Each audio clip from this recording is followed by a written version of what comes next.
Victoria Wood, like so many of Britain's most creative people, comes from the north. The mere existence of Victoria Wood is enough to remind us that the traditions of the north are real, rich, and to be revered. Victoria was Christopher Dean's first ice dancing partner. But they turned the local ice rink into a fish market. Her skating career came to an end, and now she must scratch a living anonymously as the cleverest and most successful young female comic in the whole of Britain, north or south. Victoria Wood.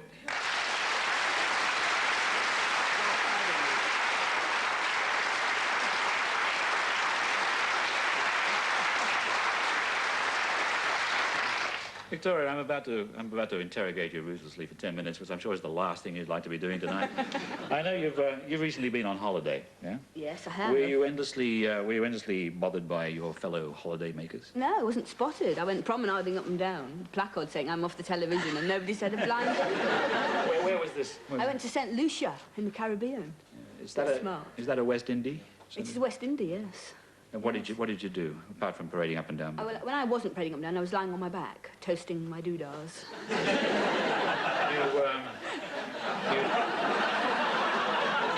You toast the bear doodahs, do you? Well, in private I did, on the balcony. I thought, well, I best not let them loose on the beach. You know? I bury a couple of small children, so... So I just lay there, which was all right, except when they came to change the light bulbs. Oh, good morning. Yes, no, you carry on. How did you get a tan? Yes, I did. Do you want to see? Get down.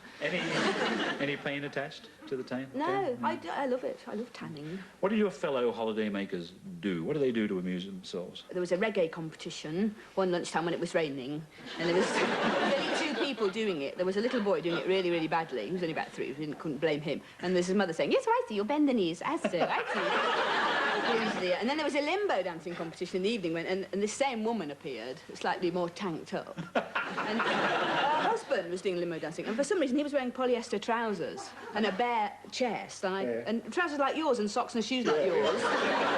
You know, which is all right here, but in St. Lucia he looked wildly out of place. And his idea of doing limbo dancing, he was so drunk he was jumping over the top of the bar. He was like, no, you go underneath. And people were saying, aren't you going to do it, Victoria? And I was going, no, I don't want to do it, please. Like that sort of thing. And this woman decided she was going to do it, and she had a long skirt on, and she tucked it into her knickers, as if she was going paddling. And she bent down, and a waiter came up with a tea towel very hastily and hung it in front of her legs so that we couldn't see anything. Very embarrassing. Who was providing the music? Was there a...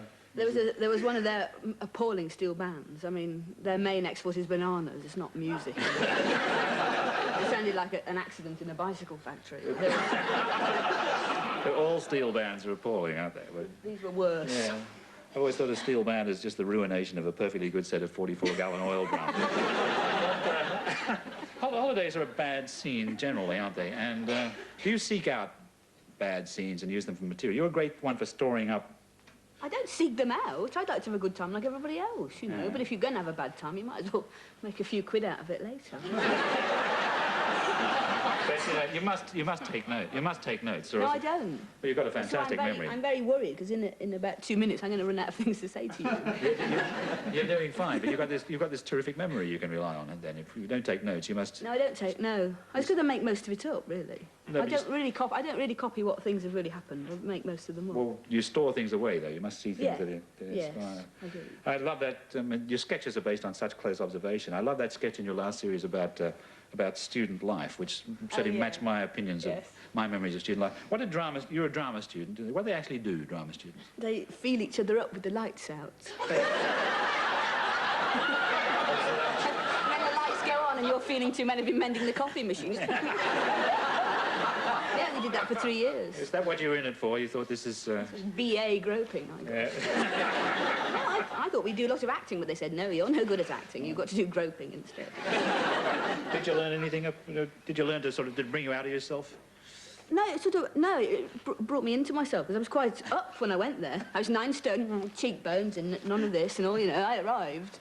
By the end of the first year, I was 13 stone, living in a bedsitter, going to bed at 8 o'clock every night, eating ready bread, and listening to the organist entertain, so... The system tends not to recover, does it? It's very... I got my diary from when I was at university, and I thought it would all be about how we'd done marvellous improvisations and done lots of acting and really got to know each other. And it says things like, had pie and chips, you know, that's what it says. For 9 years, had pie and chips, had milk, had a tin of beans. No people in the diary, just pasties. No people, there's lots of food. But you must be gregarious. I mean, you're an outgoing type. No, but it's on and off, you know. When I felt all right, I was. And the rest of the time, I was in bed with the radio on in the dark. I was searching out the local sources of supplies of biscuits and stuff like that. Yes. Do you like chocolate? Oh, I love it. I love it. Yeah. When you go to Safeways or Tesco's, one of those, do you know that the counter that sells all the things like chocolate twiglets and so on? Can you go past that without buying something? Yes. Yeah. I go back in and get them later. But you have green vegetables and stuff now, do you? Yes, and I swim and I do all the things you're supposed to do. Lean cuisine? You've tried it? No, I've not grasped that. It's fantastic. Is it good? It comes in a plastic packet. Just in 20 minutes to take it out of lean cuisine. The Americans you're a serious swimmer, aren't you? You're some sort of champion. People laugh at me when I do it, but I'm serious. Well, that's because you're going so fast, isn't it? I mean, No, I'm going terribly slowly. They can't believe it's a person. Trying to fish me out. What the hell's that in the water? It's not as embarrassing as buying clothes, is it? I have a wardrobe full of very brand new things that don't fit me at all, because I wouldn't try them on in the shop. Because the cubicle curtains have got a gap at each side, so they can look through at you. Never get those on. A lot of people who have insubstantial figures don't realise that the problem that people with substantial figures have with jeans, which I find is that the central seam wears out because the thighs actually erode the cloth. Have you ever? No, I haven't got that. I've got a lot of it hanging over the top. You can get them zipped up if you're lying down, then you stand up and this is sort of all this. And you can carry it back to put it all in. But it probably doesn't take away your desire to be a sylph. Do you have a secret desire to be Jerry Hall? No, she's too tall. She can bang her head on the ceiling. No, I don't want to be. No, I don't want to be much different, really. And she's bony, isn't she, really? Well, I've never rubbed up against her, so... Some people say that's the reason why Mick Jagger's lips look so bruised. We'll have to take that out later. You've got in all your work, you've got a particularly sharp eye for what happens on television. I think you watch it the way I do, like, a lot. I love it. I love it, yeah. What do you like best? I like documentaries best, because then, you know, you can see what real people say. I like soap operas. I like most things. What about Crossroads? You're a very important Crossroads student, aren't you? Yes, I've not watched it for a bit. Because when I'm busy, I can't watch as much as I want to watch. You know, if I'm actually writing send-ups of Crossroads, I haven't got time to watch it. You know, but they've updated it, and they've splashed out what appears to be at least another £5 a week on it. And they've got film in it, and they've changed the titles, they've changed the music. Yeah. It's great. And, but there's that car in the garage. That car is a different one. It's not the one that they've been mending for 12 years. It's another one. They mended that one, yeah. Another one, It's a ride out for the old car, yeah.